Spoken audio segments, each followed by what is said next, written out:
ఖమ్మం జిల్లా పెనుబల్లి మండలం లంకాసాగర్ క్రాస్ రోడ్లో భూమి సమస్యలు.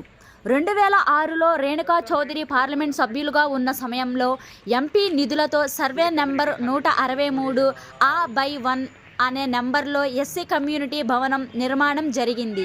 దాన్ని కొంతకాలంగా కొందరు స్థానికులు ఆ కమ్యూనిటీ భవనాన్ని ఆక్రమించుకొని దానికి రహదారి కూడా లేకుండా చేసి అందులో వేరే వాళ్ళని నివాసం ఉంచారు. ఆ స్థలాన్ని సత్తుపల్లి ప్రాంతానికి చెందిన ఒక వ్యాపారవేత్త కొనుగోలు చేశారు. దాన్ని కోర్టులో వేసి ఆ స్థలాన్ని సొంతం చేసుకోవాలని చూస్తున్నారు. మిగిలిన భూమిలో పోల్స్ పాతిపెట్టి కమ్యూనిటీకి భవనానికి దారి లేకుండా చేశాడు. పైగా అక్కడ పాతిపెట్టినవి కరెంటు స్తంభాలు. ఆ స్థలం దశాబ్దాలుగా వివాదాస్పదంగా ఉంది. దాన్ని ప్రభుత్వం వారు వెంటనే స్పందించి సదరు స్థలాన్ని పరిశీలించి ఎస్సీ భవనాన్ని ఆక్రమణకు గురి కాకుండా కాపాడాలని కోరుతున్నారు.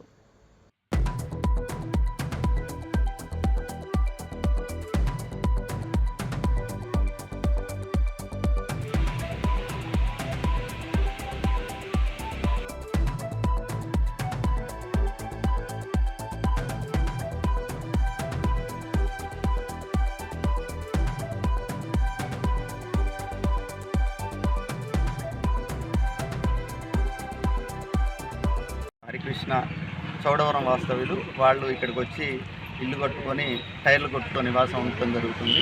వాళ్ళకి ఇచ్చిన 5 ఫుట్ల స్థలం, దాని పక్కనే కమ్యూనిటీ హాల్కు కేటాయించిన స్థలం దారి అవడం వల్ల దానికి కమ్యూనిటీ హాల్ కట్టడం కోసం ఈ స్థలాన్ని ఇవ్వడం జరిగింది. ఇది మండల ఆఫీస్లో రికార్డు అవ్వడం కూడా జరిగింది.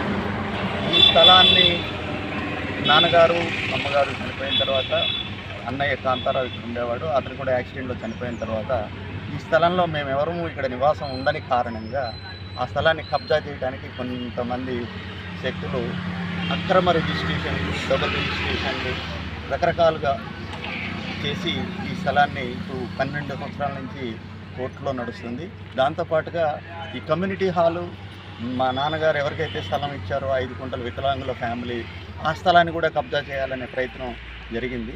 ఈరోజు దాన్ని చర్చించుదాము, రాజీకి మాట్లాడదాము అని ఈరోజు పెద్ద మనిషి ద్వారా పిలవడం జరిగింది. సో కనీసం ఈరోజు కమ్యూనిటీ హాల్ విషయం, ఆ వికలాంగుల ఫ్యామిలీ ఆ స్థలం విముక్తి జరగడం కోసం ఇక్కడ పెద్దలందరి సమక్షంలో ఏం జరిగింది అనేది చర్చ జరిగింది.